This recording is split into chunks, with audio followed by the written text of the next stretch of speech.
যেদিন আপনাকে প্রথম দেখেছি সেদিনই এর মনে আমার বাবার আসলে আপনাকে ঠাঁই দিয়েছে।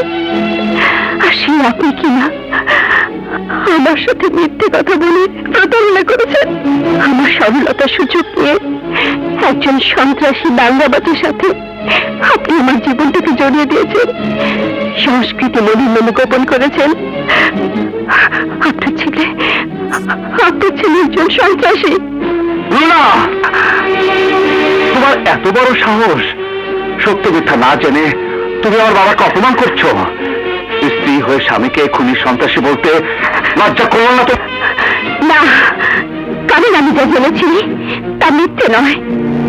গ্রামের মানুষ তোমাকে সালাম করে যে সম্মান দিয়েছে তা থেকে আনন্দে আমার বুকটা ভরে গেছে। কিন্তু সেই সম্মান যে ভয় করেছে তা বুঝতে পেরে এই বুকের ভিতরে থাকা সে আনন্দের সাথে হাসি খুশিতে মরণ হয়েছে। আমার ভাবতে খুব কষ্ট হচ্ছে আমি একজন খুনি সন্ত্রাসী স্ত্রী। না, আমি কোন পেশাদারি খুনি বা সন্ত্রাসী নই। আমি তাকে খুন করেছি যে অসহায় মানুষদের খুন করেছে। আমি তার বিরুদ্ধে সন্ত্রাস করেছি যে নিরীহ মানুষদের উপর সন্ত্রাসী কর্মকাণ্ড চালিয়েছিল। আজ তুমি আমাকে যে বেশে দেখে দুঃখে কষ্টে জর্জরিত হয়ে গেছো, সে বেশে থেকেই আমি এই রুস্তম শত শত হাজারো মা বোনের দুঃখ কষ্ট মন থেকে মুছে দিয়েছি। সমাজের অত্যাচারী মানুষগুলোর কাছ থেকে ফিরিয়ে দিয়েছি কেড়ে নেওয়া অসহায় মানুষের হক।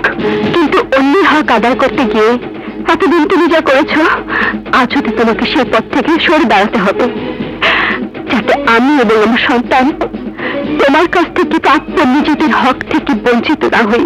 না, স্বার্থপরের মতো আমি তোমার এক হৃদয়ের আশা আকাঙ্ক্ষাকে পাহাড়ের চূড়ায় তুলতে গিয়ে হাজারো হৃদয়ের আশা আকাঙ্ক্ষাকে চুরমার করে মাটির সাথে মিশে দিতে পারবো না। যাদের বিরুদ্ধে তোমার সংগ্রাম, সেই শত্রুদের মরণ থাবা যে কোনো সময় আমাকে বিধবা করতে পারে। তোমার শত্রুতার রেশ ধরে বংশানুক্রমে আমাদের সন্তানের উপর আঘাত আনতে পারে, যার কারণে ভবিষ্যতে তোমার বংশের প্রদীপ উজ্জ্বল হয়ে ওঠার বদলে প্রতিশোধের আগুনে দাবানল হয়ে উঠতে পারে। জানি চাই না। আপু, কি দেখো তো, এখানে চিৎকার করছিস কেন? কি দুলা ভাই, খুব টেনশন লাগছে? দুলা ভাই, সত্যি কথাটা কি বলবো? আমি যা করেছি এবং আপনি যা দেখেছেন, সেই অবস্থা এখন আপু। আপনি বাবা হতে যাচ্ছেন দুলা ভাই।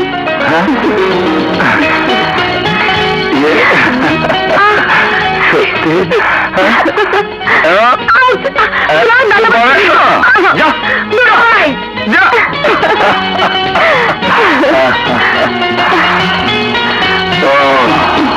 কি ব্যাপার, লোকজন আসার সময় হয়ে গেছে, অথচ যার সন্তানকে ঘিরে এই সাতসা অনুষ্ঠান, সে কোথায় বৌমা?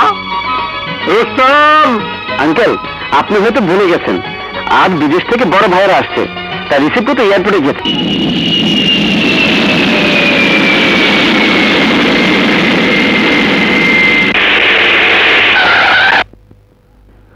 রুনা, রুনা, এদিকে এসো। কি করছো? বাইরে গেলে সবকিছু বুঝতে পারবে, চলো। ভাইজান, তোমাদের বৌমা। রুনা, সবাইকে সালাম করো।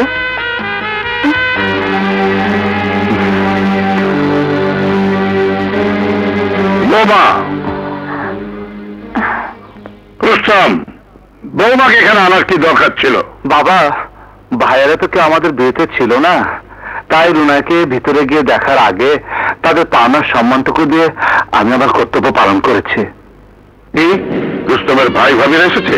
হ্যাঁ ভাইজান, তুমি ওয়াদা করেছো আমার স্বামীর এক লাশের বদলে রুস্তমের বংশের সবার লাশ আমাকে এক এক করে উপহার দেবে।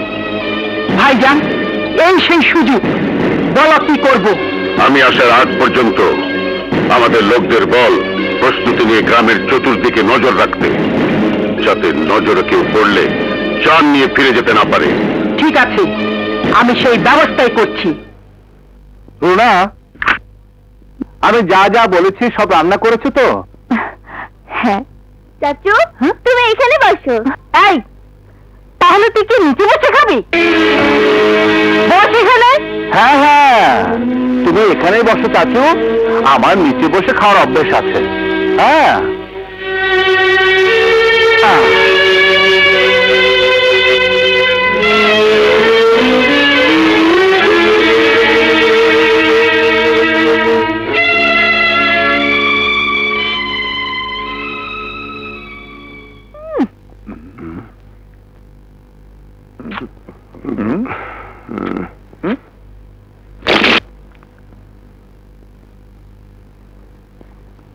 চাচু, এই হাতটা ভাঙছে না, একটু ভেঙে দাও না। বলো কি, আমার ভাতিজি হয়ে হাড় ভেঙে না খেতে পারলে আমার মান সম্মান কিছুই থাকবে না। দেখো কিভাবে হাড় ভেঙে খেতে হয়, ভালো করে দেখো।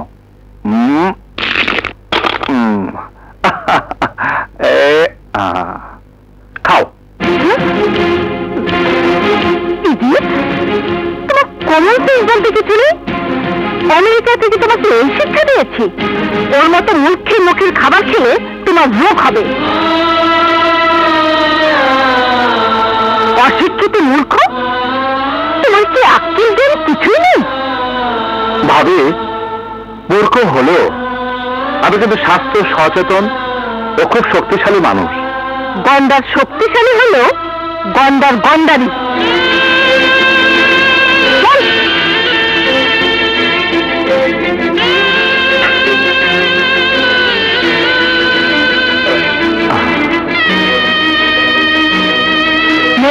ভালো করে হাত ধুয়ে নে।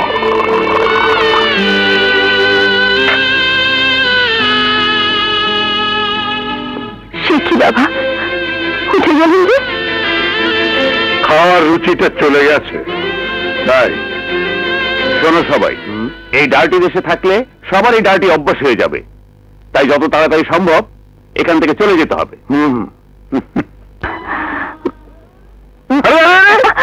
কি করছো তুমি? কি করছো তুমি? এই অবস্থায় ভাবে কোনো কাজ করা ঠিক না, তুমি তা জানো না? জানি, তবে ভয়ের কোনো কারণ নেই। আমি মরে গেলে তোমার সন্তানকে সহি সালামতে তোমার করে দিয়ে যাব। চুপ করো, ফের যদি এই ধরনের কথা বলো তাহলে আমি বাড়ি ছেড়ে চিরদিনের জন্য চলে যাব। না, তুমি চোখের আড়াল হলে আমি বাঁচব না। না। হ্যাঁ রুস্তম,